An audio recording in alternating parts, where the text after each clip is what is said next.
नमस्कार दोस्तों, स्वागत है आप सभी का हमारे YouTube चैनल इंजीनियरिंग हैक्स पे। हम लोग फिर से आज हैं आप लोगों के सामने एक नई वीडियो के साथ।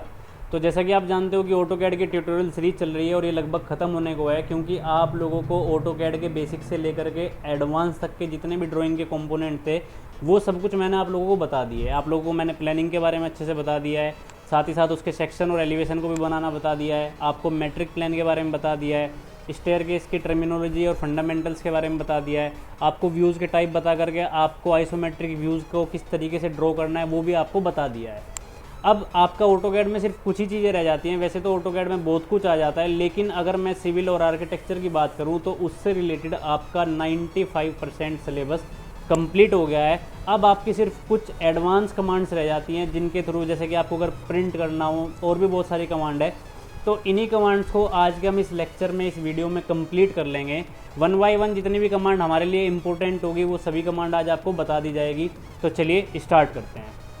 आज का जो हमारा मेन काम होगा वो एक तो होगा कि अपने ऑटोकैड में ड्राइंग को बनाने के बाद किस तरीके से उसको प्रिंट किया जाता है, किस तरीके से उसको टाइटल ब्लॉक में रखा जाता है, किस तरीके से उस पर नोट्स लिखे जाते हैं, ये सब कुछ रहेगा। साथ ही साथ जो आपके ऊपर की बेसिक्स कमांड में से जो भी कमांड रह गई है एक बार मैं उनको आपको बता दूंगा। आपके इस ऑटोकैड के अंदर आपके ड्रॉ के सभी टूल्स बता दिए गए हैं। आपको जिन लोगों ने नहीं देखे हैं वो अपने ऑटोकैड की बेसिक ट्यूटोरियल सीरीज में कर सकते हो।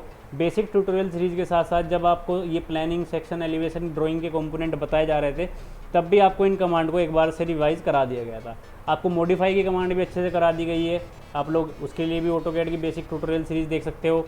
एनोटेशन भी आपको बता दिया गया है कि कैसे टेक्स्ट कमांड का यूज़ करते हैं, लीडर कैसे यूज़ किया जाता है, डायमेंशन कैसे की जाती है। इसमें आपकी एक कमांड रह गई है जिसका नाम है टेबल। आप लोगों को अपने जैसे प्लान के नीचे टेबल दी हुई थी वो टेबल बनाना भी नहीं आता है, तो उसके लिए हम एक बार टेबल देख लेते हैं। तो टेबल बनाने के लिए आपको सिंपली टेबल पे क्लिक करना है। टेबल पे क्लिक करने के बाद जैसे आप लोग टेबल पे क्लिक करोगे तो टेबल पे क्लिक करने के बाद आपके सामने एक इंसर्ट टेबल का डायलॉग बॉक्स ओपन हो जाएगा। इसके अंदर बहुत सारे ऑप्शन दिए हुए हैं जो कन्फ्यूजिंग है, हमें कन्फ्यूज नहीं होना है। यहाँ पे सिंपली आपको क्लिक कर देना है स्पेसिफाई विंडो के ऊपर। ये स्पेसिफाई इंसर्टेशन पॉइंट क्यों यूज़ नहीं करना, क्योंकि इसमें आपको नंबर ऑफ कॉलम के साथ साथ उसकी कॉलम की विड्थ और कॉलम की हाइट भी बतानी पड़ेगी, जो कि हम नहीं बता सकते क्योंकि हमें नहीं पता है ड्राइंग के साइज़ के अकॉर्डिंग हमारी कॉलम की विड्थ क्या होनी चाहिए। तो इस प्रॉब्लम से बचने के लिए हमें स्पेसिफाई विंडो पर क्लिक कर देना है। उसके बाद आपको बताना है कि आपको अपने टेबल के अंदर कॉलम कितने चाहिए और रो कितने चाहिए। इनके लिए आप लोगों को क्या करना है, इस फर्स्ट वाले आइकन पे क्लिक करके रखना है, इन दोनों को चेक करके रखना है और यहाँ पे आपको अपने कॉलम के नंबर बता देना है। मैंने कहा मुझे कॉलम के नंबर 3 चाहिए और डाटा रो मुझे चाहिए 5। अब डाटा रो में आपकी वही रोज आएंगी जिसके अंदर आपको अपना डाटा एंटर करना है। जैसे कि यहाँ पे एक एग्जाम्पल दिया हुआ है, आपका जो टाइटल होगा और वो जो हेडर होगा वो बाय डिफ़ॉल्ट आएगा ही आएगा। आपको सिर्फ अपनी इस टाइटल और हेडर को छोड़ करके जितनी आपको एंट्रीज करनी है डाटा की, उन रोज़ को ही आपको काउंट में ले करके अपने नंबर डाल देने हैं। ये नंबर डाल देने के बाद आपको ओके पे क्लिक करना है। ओके पे क्लिक करने के बाद आप जिस तरीके से एक रेक्टेंगल ड्रॉ करते हो उस तरीके से आपको अपनी टेबल को ड्रैग करके छोटा या बड़ा आप कर सकते हो अपने माउस के यूज़ से, और जितना बड़ा आपको टेबल चाहिए उसको क्लिक कर देना है।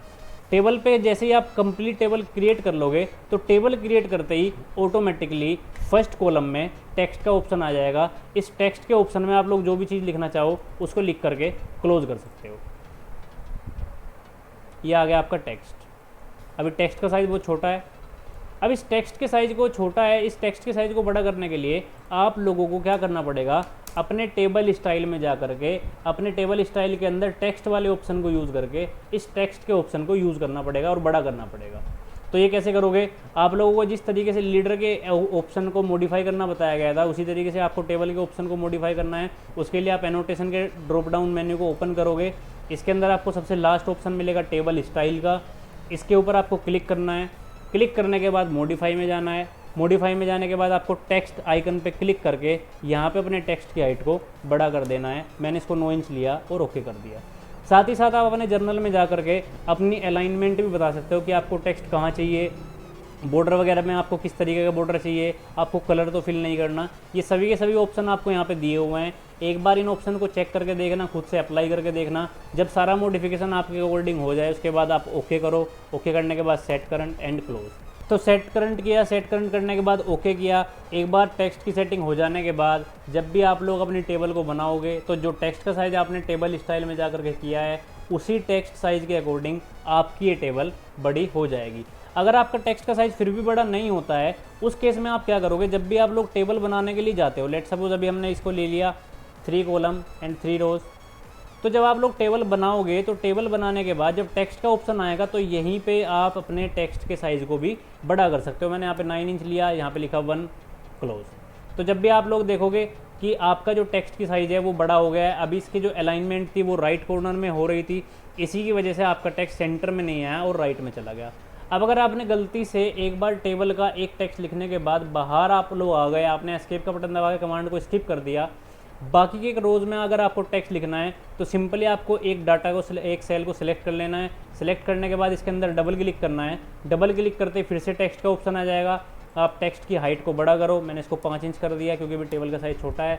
उसके बाद जस्टिफिकेशन में मैंने इसको मिडिल सेंटर कर दिया, यहाँ पे लिखा मैंने 2 क्लोज। तो इस तरीके से आप अपनी टेबल को क्रिएट कर सकते हो। टेबल को क्रिएट करने के बाद अब हमारी नेक्स्ट कमांड के अंदर आपको लेयर के बारे में सब कुछ बता दिया है अच्छे से। आप लोग जब भी किसी प्लान को प्रिंट करने के लिए जाओगे तो प्रिंट करने से पहले आप लोगों को अपने प्लान के ऊपर जो जो लेयर अप्लाई हो सकती है, टेक्निकली जो स्टैंडर्ड्स हैं लेयर के, उनके अकॉर्डिंग पहले लेयर को अप्लाई कर देना है, उसके बाद ही आपको प्रिंट करना है। ब्लॉक भी आप लोगों को बता दिया है, विंडो ब्लॉक के थ्रू ही हमने लगाई थी, उसको इंसर्ट करना भी बता दिया है। अब नेक्स्ट आता है आपका प्रॉपर्टीज़। आपकी जो लेयर की जो अंदर जो ऑप्शन थे और जो प्रॉपर्टीज़ के ऑप्शन हैं वो दोनों आपके सेम है। आप यहाँ पे भी कलर चेंज कर सकते हो, अपना जो है लाइन वेट चेंज कर सकते हो और लाइन टाइप भी चेंज कर सकते हो। इसके अंदर एक कमांड है मैच प्रॉपर्टी, ये बहुत ही यूज़फुल कमांड है। इसको देख लेते हैं किस तरीके से वर्क करती है। मैच प्रॉपर्टी का काम क्या होता है कि आपकी किसी भी एक सिंगल ऑब्जेक्ट की प्रॉपर्टी को बाकी सभी ऑब्जेक्ट के ऊपर अप्लाई कर देती है। जैसे कि एग्जाम्पल के तौर पर हमने एक लाइन ली जिसका कलर है रेड। अब इस रेड कलर की लाइन के जो प्रॉपर्टी है वो रेड कलर की प्रॉपर्टी आप बाकी सभी लाइन के ऊपर अप्लाई करना चाहते हो, तो उसके लिए आप क्या करोगे, MA एंटर। जैसे आप लोगों ने मैच प्रॉपर्टी ली, आपने इस लाइन को सोर्स ऑब्जेक्ट के रूप में उठाया, क्योंकि आपकी कमांड बार कह भी रही है सेलेक्ट सोर्स ऑब्जेक्ट। पहले आपको उस ऑब्जेक्ट को उठाना है जिसकी प्रॉपर्टी आप बाकी के सभी ऑब्जेक्ट के ऊपर अप्लाई करना चाहते हो। तो मैंने कहा मुझे रेड कलर की प्रॉपर्टी को अप्लाई करना है और किस किस के ऊपर करना है, इन सभी ऑब्जेक्ट के ऊपर कर देना है। तो ये काम है मैच प्रॉपर्टी का। आप किसी एक सिंगल ऑब्जेक्ट की प्रॉपर्टी को बाकी सभी ऑब्जेक्ट के ऊपर अप्लाई कर सकते हो। ये टेक्स्ट में भी आपका काम करेगी। मान लो आपके पास एक टेक्स्ट है जिसकी हाइट 8 इंच है, बाकी सभी टेक्स्ट की हाइट आपकी 10 इंच है, आपको सभी टेक्स्ट की हाइट को 8 इंच करना है, तो आप वहाँ पर भी अपनी मैच प्रॉपर्टी लगा सकते हो। नेक्स्ट आपका आ जाता है ग्रुप। ग्रुप में क्या है, जैसे अभी आप लोग सिंगल अपने ऑब्जेक्ट को सिलेक्ट कर रहे हो, ग्रुप में जा करके आप सभी ऑब्जेक्ट को सिलेक्ट करके एंटर करोगे तो कंप्लीट एक ग्रुप में कन्वर्ट हो जाएगा। यही काम होता है आपके ग्रुप कमांड का। इसको कंट्रोल जेड करके अंडू कर देते हैं, क्योंकि हमें हो सकता है आगे आने वाले टाइम में इसके अलग अलग ऑब्जेक्ट की ज़रूरत पड़े। उसके बाद नेक्स्ट आपका आता है यूटिलिटी। यूटिलिटी के अंदर कुछ ऑप्शन दिए हुए हैं। पहला ऑप्शन मैं बताता हूँ आपको, पॉइंट स्टाइल। आप लोगों ने जब अपनी लाइन कमांड को डिवाइड किया था और डिवाइड करने के बाद अपने पॉइंट स्टाइल को डॉट से कन्वर्ट करके क्रॉस में किया था, उस वक्त आपने यूज़ किया था पॉइंट स्टाइल का। इसकी शॉर्टकट क्या थी, DDP टाइप। तो इस DDP टाइप को अगर आप यूज़ नहीं करना चाहते, शॉर्टकट की आप भूल जाते हो, तो यहाँ पॉइंट स्टाइल पे क्लिक करके भी आप अपने पॉइंट को जो साइज़ है या सिंबल है उसको आप चेंज कर सकते हो। उसका साइज़ भी आप कम या ज़्यादा कर सकते हो। उसके बाद नेक्स्ट आता है आपका ID पॉइंट। ये ID पॉइंट क्या काम करता है, जैसे आपने कोई भी एक ऑब्जेक्ट बना लिया, ये सर्कल है। अब मैं जानना चाहता हूँ कि इस सर्कल का सेंटर पॉइंट आपके इस ओरिजिन पॉइंट से X में कितना दूर है और Y में कितना दूर है। इस पॉइंट के कोऑर्डिनेट को निकालने के लिए आपका यूज़ होता है ID पॉइंट। तो ID पॉइंट को किस तरीके से यूज़ करोगे, आप ID पॉइंट पे सिंपली क्लिक करोगे। क्लिक करने के बाद अपने सेंटर पॉइंट पे क्लिक कर दोगे। सेंटर पॉइंट पे क्लिक करने के बाद ही आपकी कमांड बार में यहाँ पे आपको X और Y के कोऑर्डिनेट की वैल्यू दिखाएगा, जिसकी वैल्यू ओरिजिन से होगी, और Z की वैल्यू 0 है, क्योंकि आपका अभी 2D में काम चल रहा है, 3 डायमेंशनल वर्क नहीं चल रहा। उसके बाद आता है मेज़र। इसके अंदर आपको मेजरमेंट के सभी टूल्स मिल जाएंगे, distance, radius, angle, area and volume. उसके बाद आपका आता है कैलकुलेटर। अगर आप लोग अपनी छोटी मोटी कैलकुलेशन ऑटोकैड के अंदर करना चाहते हो तो आप कैलकुलेटर का यूज़ कर सकते हो। उसके बाद आपका आता है क्विक सेलेक्ट, और सेलेक्ट के टूल आ जाते हैं। सेलेक्ट ऑल का मतलब क्या होगा, जितने भी आपके ऑब्जेक्ट होंगे स्क्रीन के ऊपर सेलेक्ट ऑल करते ही वो सभी के सभी सेलेक्ट हो जाएंगे। और लास्ट का ऑप्शन इसके अंदर आता है क्विक सेलेक्ट। ये क्विक सेलेक्ट बहुत ही अच्छा ऑप्शन है, इंपॉर्टेंट ऑप्शन है। मतलब आप इसके थ्रू अपने बड़ी ड्राइंग में स्पेसिफिक ऑब्जेक्ट को ईजिली सेलेक्ट कर सकते हो। जैसे कि आपके पास एक सर्कल है, इसको कॉपी कर लेते हैं, इन सभी को कलर दे देते हैं अलग अलग। इसको मैंने रेड कलर दिया, इसको आपने ब्लू कलर दे दिया, इसको आपने येलो कलर दे दिया, बाकी के डिलीट कर दीजिए। अब इन सारे सर्कल्स को आपने फिर से कॉपी किया और अलग अलग जगह पे कॉपी कर दिया। अब अगर मैं इनमें से आपको कहूँ कि इसमें से आपको ब्लू कलर वाले सर्कल को सिलेक्ट करके डिलीट करना है, तो ये एक थोड़ा सा डिफ़िकल्ट टास्क है, टाइम टेकन प्रोसेस है। ऐसा नहीं है हो नहीं पाएगा, आपको जूम कर करके एक एक ऑब्जेक्ट को सिलेक्ट करना पड़ेगा, बट ये टाइम टेकन प्रोसेस है। तो यूटिलिटी के अंदर क्विक सेलेक्ट वाले ऑप्शन से ये काम बहुत इजीली हो सकता है। किस तरीके से आप लोगों को क्विक सेलेक्ट वाले ऑप्शन को ओपन करना है। क्विक सेलेक्ट वाले ऑप्शन को ओपन करते ही आपके सामने एक डायलॉग बॉक्स ओपन हो जाएगा। अब इस डायलॉग बॉक्स के अंदर आप अपनी प्रॉपर्टीज़ के बिहाफ पे अपने किसी भी ऑब्जेक्ट को सिलेक्ट कर सकते हो। जैसे अभी मुझे कलर की प्रॉपर्टीज़ के अकॉर्डिंग अपने ऑब्जेक्ट को सिलेक्ट करना है, तो मैंने यहाँ पे प्रॉपर्टीज़ को सिलेक्ट किया कलर। उसके बाद मैंने ऑपरेटर लगाया कि जो भी मैं कलर सेलेक्ट करूं उसी कलर को सिलेक्ट करे, उससे लेस देन या ग्रेटर देन नहीं करे। अब कलर में लेस देन और ग्रेटर देन कैसे हो सकता है? हमारे ऑटोकैड के अंदर कलर को नाम से नहीं कलर कोड से पहचाना जाता है।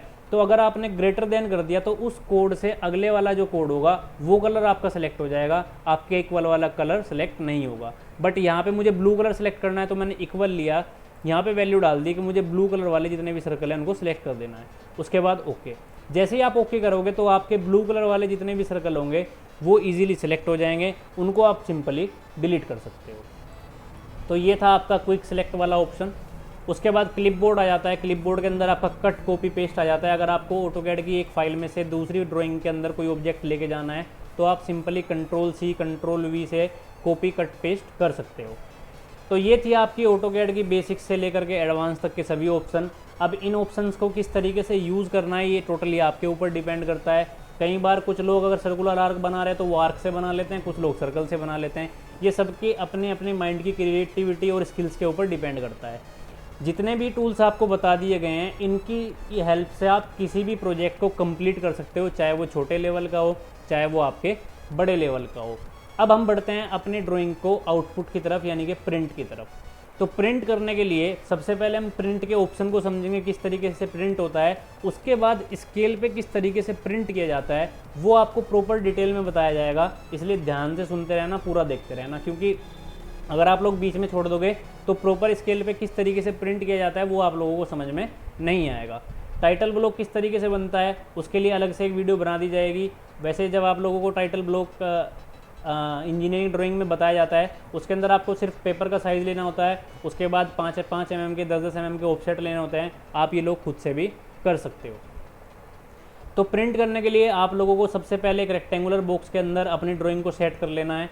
सेट करने के बाद Ctrl+P से आप लोगों को प्रिंट ऑप्शन को ओपन कर लेना है। जैसे ही आप लोग Ctrl+P प्रेस करोगे आपके सामने प्लॉट का एक डायलॉग बॉक्स ओपन हो जाएगा।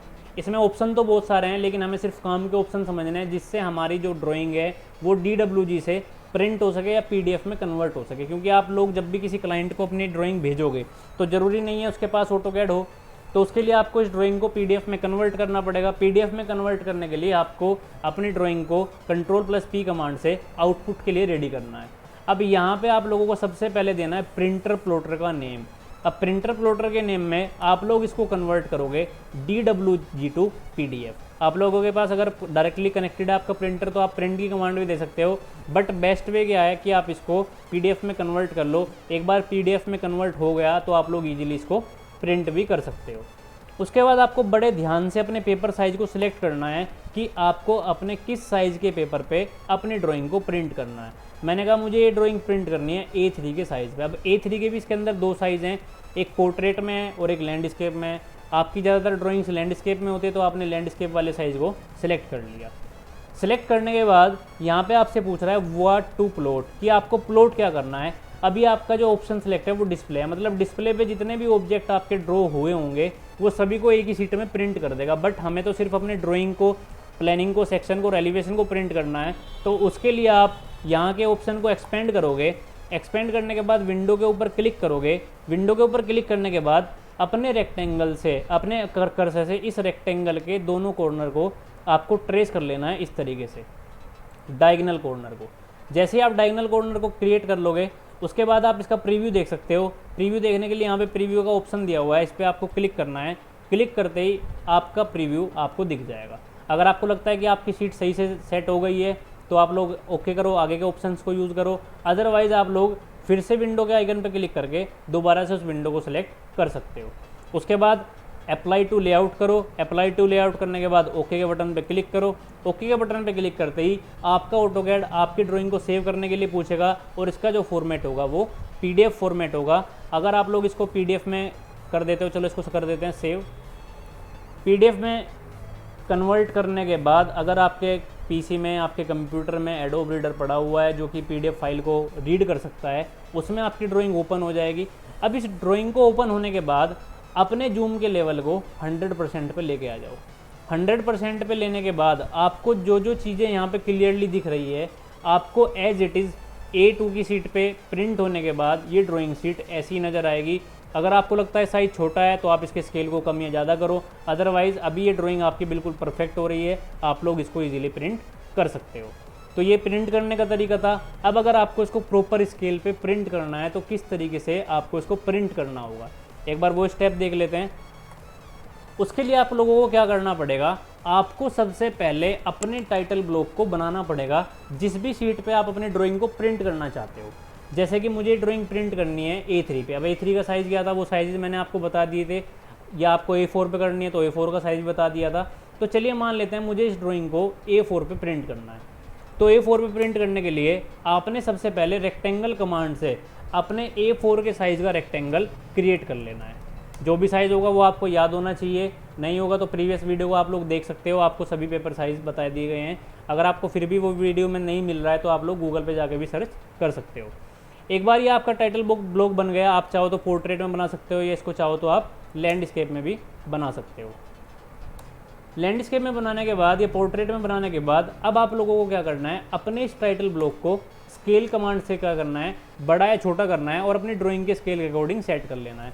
बड़ा करने के लिए आपने स्केल कमांड ली, अपने इस रेक्टेंगल को सिलेक्ट किया, यहाँ पे बेस पॉइंट क्लिक किया और मैंने इसको 5 के स्केल पे बड़ा कर दिया।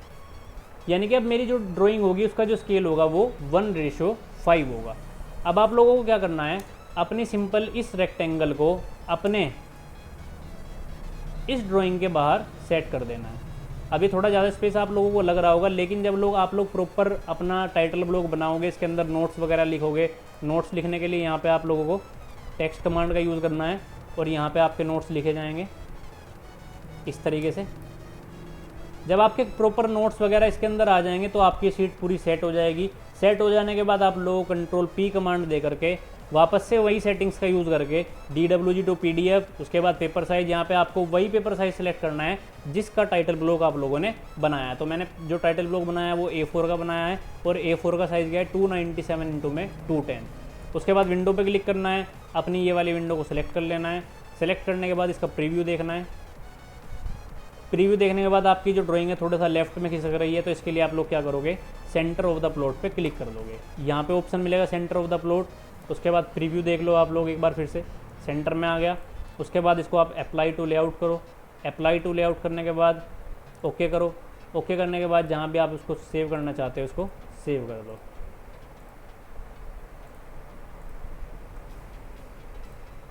तो चलिए हमने इसको सेव कर दिया। सेव करने के बाद आप इसको अपने PDF में या एडोब रीडर में ओपन कर लो। ओपन करने के बाद 100% के स्केल पे ले आओ।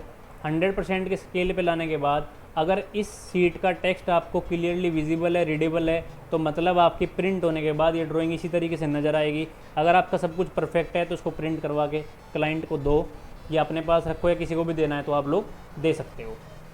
अब कुछ लोगों ने मुझसे पर्सनली पूछा था कि अगर हमें कलर प्लान बनाना तो किस तरीके से बनेगा। लास्ट में मैं आपको जाते जाते वो बता देता हूँ। जैसे आप लोगों को आइसोमेट्रिक के हट को बनाते हुए आपके कलर को फिल करके बताया गया था, उसी तरीके से आप अपने कलर प्लान को बना सकते हो।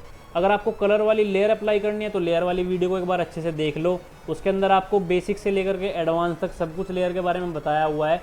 मैं यहाँ पे आपको इन लाइनों को कलर करना नहीं बता रहा हूँ, इसके अंदर कलर फिल करना बताऊँगा कि किस तरीके से इसका कलर फिल किया जा सकता है। उसके लिए आप लोगों को ग्रेडियंट की कमांड में जाना है। GRA enter. यहाँ पे अपने कलर को सिलेक्ट करना है, जो भी कलर आप लोग फिल करना चाहते हो। उसके बाद जहाँ जहाँ भी आपको कलर फिल करना है वहाँ आप कलर फिल कर सकते हो इस तरीके से। तो ये हो गया आपका कलर फिल जहाँ जहाँ भी आपको करना है। उसके बाद अगर आप रूम्स में भी करना चाहते हो, विंडो में भी करना चाहते हो, तो इस तरीके से कर सकते हो। ग्रेडियंट थोड़ा सा हैवी कमांड है, इसको इम्प्लीमेंट होने में कई बार सिस्टम टाइम ले लेता है, तो आप लोग बार बार एस्केप का बटन दबा करके या बार बार क्लिक कर करके सिस्टम को हैंग नहीं करेंगे। ग्रेडियंट यूज़ करते टाइम थोड़ा सा पेशेंस रखना पड़ता है, तो इन चीज़ों का आप लोगों को ध्यान रखना है। आप लोग चाहो तो किसी को कलर प्लान भी दे सकते हो, अगर कोई ब्लैक एंड वाइट मांगे तो ब्लैक एंड वाइट भी दे सकते हो, ये टोटली आपके ऊपर डिपेंड करता है। तो ये था आपका टोटल अभी तक का ऑटोकैड का जितना भी आपका लिए ज़रूरी है वो सब कुछ आपको बता दिया गया है। बेसिक से लेकर के एडवांस तक का आपका ऑटोकैड पूरा का पूरा कंप्लीट कर दिया गया है। इस कंप्लीट ट्यूटोरियल को देखने के बाद अगर आप लोगों को सर्टिफिकेट के लिए अप्लाई करना है तो अप्लाई करने के लिए आप लोगों को एक लिंक दिया जाएगा, इस वीडियो के लास्ट में ही होगा वो लिंक, या नेक्स्ट वीडियो जब भी कोई आएगी सब पे आपके एग्ज़ाम का लिंक सेम रहेगा। आपको वहाँ पर अप्लाई कर देना है। अप्लाई करने के कुछ दिन के बाद आप लोग एलिजिबल हो जाओगे अपना एग्ज़ाम देने के लिए। एग्ज़ाम देने के बाद अगर आप लोग क्वालिफाई करते हो तो आप लोगों को एक ई सर्टिफिकेट मिलेगा, जो कि डायरेक्टली आपकी ईमेल आईडी पे भेज दिया जाएगा। तो यहाँ तक अगर सब लोगों को समझ में आ गया हो तो अच्छी बात है, क्योंकि इसके बाद हम नेक्स्ट सॉफ्टवेयर की तरफ बढ़ेंगे। नेक्स्ट सॉफ्टवेयर के जो ट्यूटोरियल होंगे वो बहुत जल्द आपको मिलेंगे। तब तक के लिए बाय बाय, थैंक यू।